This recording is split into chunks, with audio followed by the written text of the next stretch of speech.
Manchester, New Hampshire, the Democratic campaign entered a more combustible phase Friday as the party's candidates attacked each other on a debate stage with blistering policy critiques and arguments over who was best positioned to beat President Trump in November.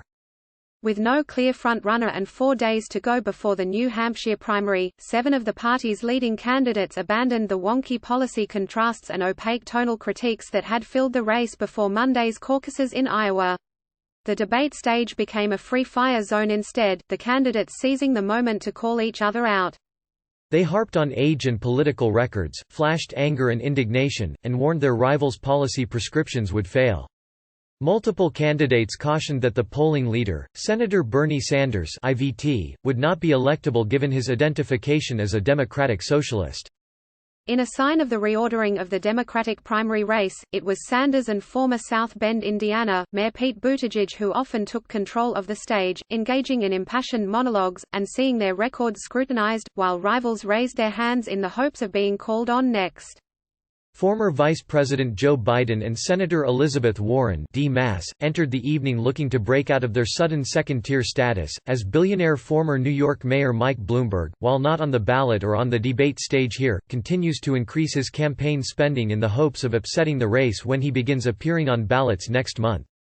In one of the most pointed parries, Buttigieg, 38, attacked Biden's longevity in politics, suggesting the party should not fall back on the familiar and urging voters to finally allow us to leave the politics of the past in the past. The politics of the past were not all that bad.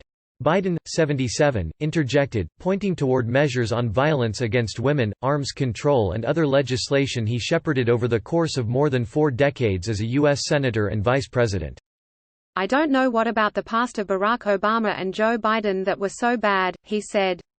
Buttigieg also turned toward Sanders, saying a nominee can't be someone dividing people with a politics that says if you don't go all the way to the edge, it doesn't count.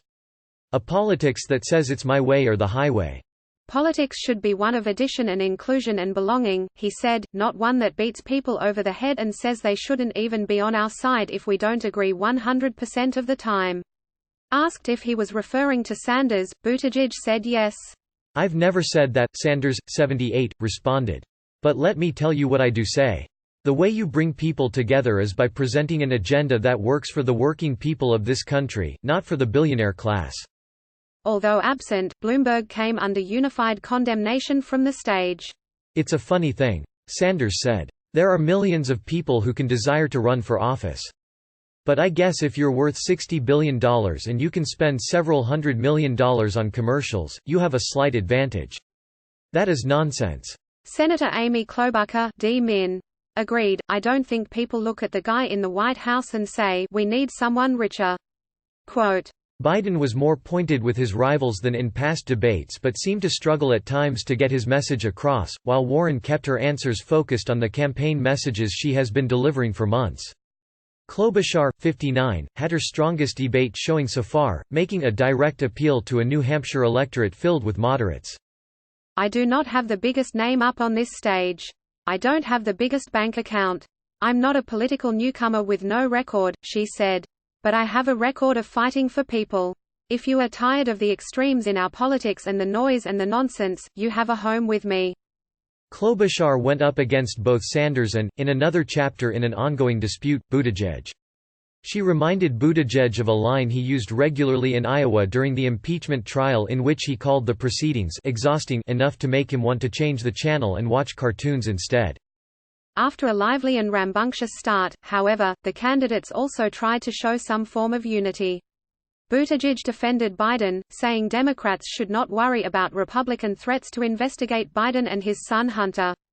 "We're not going to let them change the subject. This is not about Hunter Biden or Vice President Biden or any Biden," he said.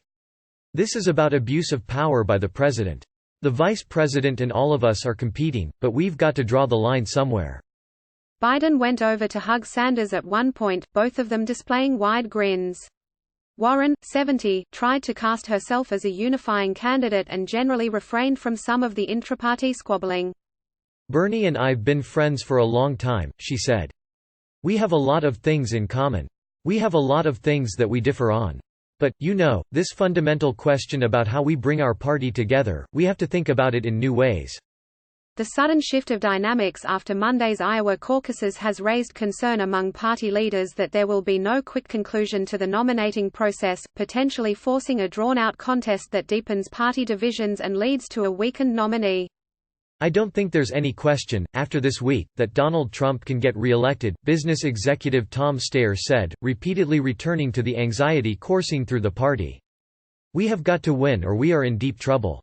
Even Sanders, who won more popular votes in the Iowa caucuses than any other candidate, admitted that the turnout in the state did not reach the levels of the 2008 election. "That's a disappointment," Sanders said. "And I think all of us probably could have done a better job turning out our supporters." Parts of the party are worried about Buttigieg's limited experience and Sanders's democratic socialist identity. At the same time, Biden's claim on electability was undercut by his fourth-place finish in Iowa, and Warren, overshadowed with her third-place finish, has been trying to avoid an embarrassing result Tuesday next door to her home state of Massachusetts. Biden took critical time away from the campaign trail this week to spend 2 days at home in Wilmington, Delaware, as he prepared for the debate, met with advisors and restructured his campaign.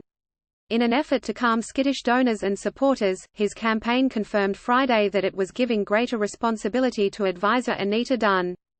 "I took a hit in Iowa and I will probably take a hit here," Biden said in his first answer of the evening.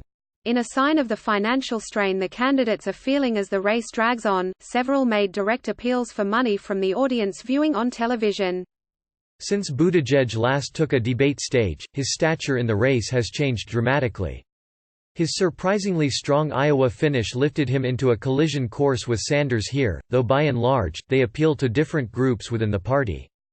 Buttigieg challenged Biden's assertion that the party needs to nominate a safe bet, which Biden defines as himself, arguing that the bigger risk would be to nominate someone who represents the old ways of doing things. "The perspective I'm bringing is from somebody whose life has been shaped by the decisions made in those big white buildings in Washington," Buttigieg said.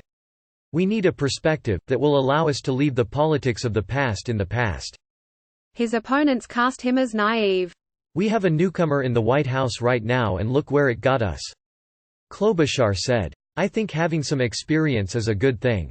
Business executive Andrew Yang, who has run a cheerful campaign and drawn outsized crowds to his economy-infused message, has limited time left to make an impact. "Let me say, America, it's great to be back on the debate stage," Yang, who is 44, said, referring to missing the qualifications for the previous debate. "I'm so excited. I want to give every American $1,000 a month." More than they have in past debates, the candidates took issue with each other's records. Biden said Sanders should be held accountable for his votes against gun control legislation, and that it's not enough for him to claim that he was just representing constituents in a hunting-friendly state. "Bernie, while you were representing your constituency, an awful lot of people, in California, New York, Pennsylvania, they're getting killed by the thousands during the same period," Biden said. Sanders said he has evolved on the issue.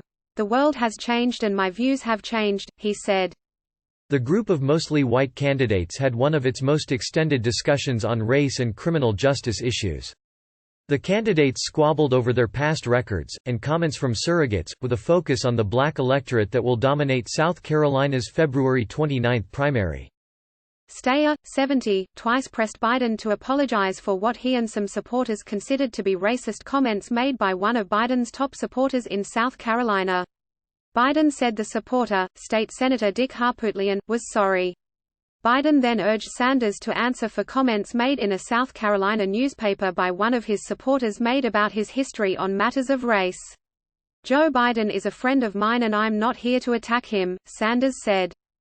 Buttigieg, who has struggled for support among minority voters, was asked about racial disparities in the criminal justice system in South Bend during his tenure, in particular, the increase in arrests of black citizens for marijuana possession. "We adopted a strategy that said drug enforcement would be targeted in cases where there was a connection to the most violent group or gang connected to a murder. These things are all connected, but that's the point," he said.